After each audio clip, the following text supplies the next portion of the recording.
નમસ્કાર. આજે આપણે એક એવા દિવસની વાત કરવાના છીએ જે આપણા બધાના ભવિષ્ય સાથે જોડાયેલો છે. હા, વિશ્વ ઊર્જા કાર્યક્ષમતા દિવસ.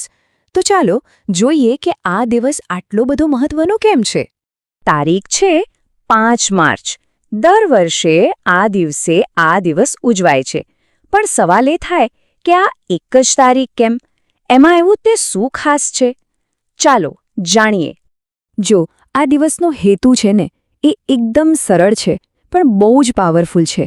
એ બસ આપણને એટલું જ યાદ કરાવે છે કે આપણે જે ઊર્જા વાપરીએ છીએ એ કેટલી કિંમતી છે અને એનો સમજી વિચારીને ઉપયોગ કરવો કેટલો બધો જરૂરી છે.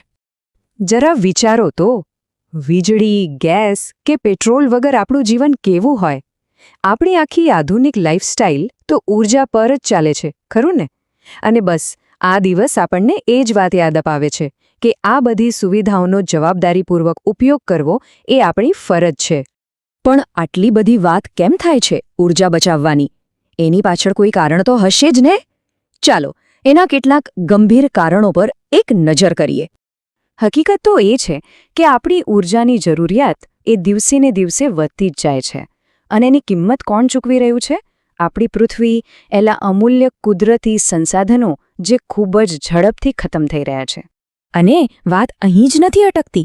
પેટ્રોલ અને ડીઝલ જેવા ઇંધણનો જે આપણે આડેધડ ઉપયોગ કરીએ છીએ ને, એનાથી વાતાવરણમાં ગ્રીનહાઉસ ગેસનું પ્રમાણ વધતું જ જાય છે. અને આ જ ગેસ પ્રદૂષણ અને ગ્લોબલ વોર્મિંગ માટે સૌથી મોટા જવાબદાર છે. આ જે પ્રદૂષણ વધી રહ્યું છે ને, એની સીધી અસર આપણે ક્લાઇમેટ ચેન્જ તરીકે જોઈ જ રહ્યા છીએ. એટલે એક વાત તો પાકી છે, જો આપણે પર્યાવરણને બચાવવું હોય તો ઊર્જાની બચત કરવી જ પડશે. બીજો કોઈ રસ્તો જ નથી. ઓકે, તો પ્રોબ્લેમ શું છે એ તો સમજાઈ ગયો. પણ શું એનો કોઈ ઉપાય છે? હા, બિલકુલ છે. અને એનો જવાબ છુપાયેલો છે એક શબ્દમાં: કાર્યક્ષમતા. ચલો સમજીએ કે આ શબ્દનો અસલી મતલબ શું છે. ઊર્જા કાર્યક્ષમતાનો સીધો સાદો મતલબ છે ઓછી મહેનતે વધુ કામ. એટલે કે ઓછી એનર્જી વાપરીને એટલું જ અથવા તો એનાથી પણ વધારે કામ કરી લેવું. છે ને એકદમ સ્માર્ટ ઉપાય? આને સમજવા માટેનું સૌથી બેસ્ટ ઉદાહરણ છે આપણા ઘરના બલ્બ. યાદ છે પહેલાં જૂના પીળા બલ્બ? એની જગ્યાએ હવે LED બલ્બ વાપરવા. કેમ? કારણ કે LED બલ્બ વીજળી પણ ઓછી વાપરે છે અને ટકે પણ લાંબો સમય. બસ આ જ છે ઊર્જા કાર્યક્ષમતા. કેટલું સિમ્પલ છે. અને ખબર છે સૌથી સારી વાત શું છે?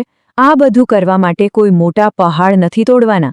આપણા રોજિંદા જીવનમાં કરેલા નાના ફેરફાર પણ બહુ મોટો બદલાવ લાવી શકે છે. જેમ કે બસ રૂમમાંથી બહાર નીકળતી વખતે લાઇટ, પંખા બંધ કરી દેવા. જો શક્ય હોય તો સોલાર એનર્જીનો ઉપયોગ કરવો. ક્યારેક પોતાની ગાડીને બદલે પબ્લિક ટ્રાન્સપોર્ટમાં જવું. આવી નાની આદતો જ્યારે ભેગી થાય ને, ત્યારે બહુ મોટી બચત થાય છે. અને આ વાત કેટલી સાચી છે. પરિવર્તનની શરૂઆત હંમેશા એક નાનકડા પગલાંથી જ થાય છે.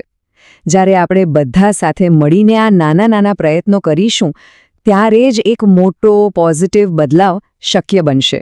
તો ચાલો આ વિશ્વ ઊર્જા કાર્યક્ષમતા દિવસે આપણે સૌ એક પ્રોમિસ કરીએ કે આપણે ઊર્જાનો સમજી વિચારીને ઉપયોગ કરીશું.